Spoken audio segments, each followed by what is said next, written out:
We have a verdict in the murder trial against Fort Drum soldier Jamaal Mellish. Fort Drum friends, where you at? For those of you familiar with the case, I just want to let you know that Jamaal has been found guilty of all 11 charges. Sentencing is scheduled for August. For everyone else who has no idea what happened, here's a recap. On December 18th, 2020, a corporal by the name of Hayden Harris was reported missing from Fort Drum. You might recall that 2020 was the same year that Vanessa Guillen went missing, so missing soldiers were a big deal, as they should be. Well, the day after Hayden Harris was reported missing, his body was discovered about 280 miles south of where he was stationed. He was found in Byram Township, New Jersey. Almost immediately, another Fort Drum soldier by the name of Jamaal Mellish was arrested for Hayden's murder. And it's in the lead up to trial and the months after the murder that we learned exactly what happened to Hayden. It all started in the summer of 2020 when Hayden was unhappy with his Mustang and Jamaal was unhappy with his pickup truck. The two soldiers decided to swap vehicles permanently, meaning Hayden would keep Jamaal's truck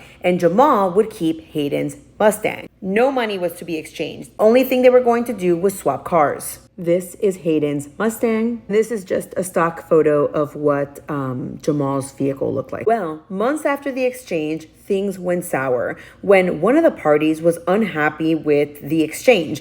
He didn't feel that this was an even exchange. The unhappy party was Hayden, and he wanted his Mustang back. Little did Hayden know it was too late, because earlier Jamaal had sold the Mustang and no longer had access to it. But Jamaal didn't tell Hayden this. Instead, Jamaal told other soldiers that he wanted to kidnap Hayden and beat his ass. And on December 17th, under the pretense that they were going to re-swap cars, Jamaal told Hayden to meet him in a parking lot in Glen Park, New York. When Hayden showed up to the parking lot but didn't see the Mustang, he must have been confused. But he must have been even more confused when he was kidnapped, bound, and gagged and thrown into his own pickup truck. The perpetrators of this kidnapping were Jamaal and his 16-year-old accomplice by the name of Hanaan, Aiken. While the two perpetrators were driving, they decided not to dispose of Hayden in New York.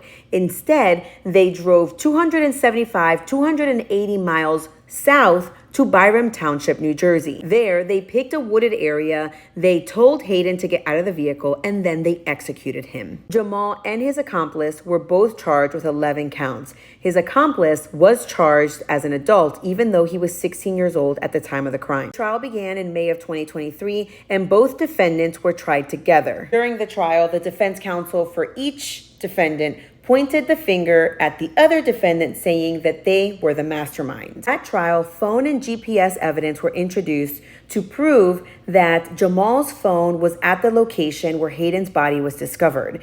It showed that he was there for 7 minutes in the beginning of the night, and then he returned to that location for 30 minutes, likely to dispose of evidence. The trial lasted several weeks, and then it broke for deliberations on June 26th or June 27th. A day later, the verdict was in, and both men were convicted of all charges. Some of Hayden's family members follow me here on social media, and they've been keeping me apprised of the case. And while I am saddened that we cannot bring Hayden back, I am glad that there is finally justice for Hayden. I can only imagine that Hayden's family would give an unlimited amount of Mustangs to bring him back, but they can't. All right, everyone, this is your friendly reminder that evil exists in this world. People are willing to take a life for material things. That's all I have for this case until sentencing, which is scheduled for early August. Until then, if you're interested in all things relating to the military and veteran community, be sure to click follow and make sure you check out my podcast, Military Murder.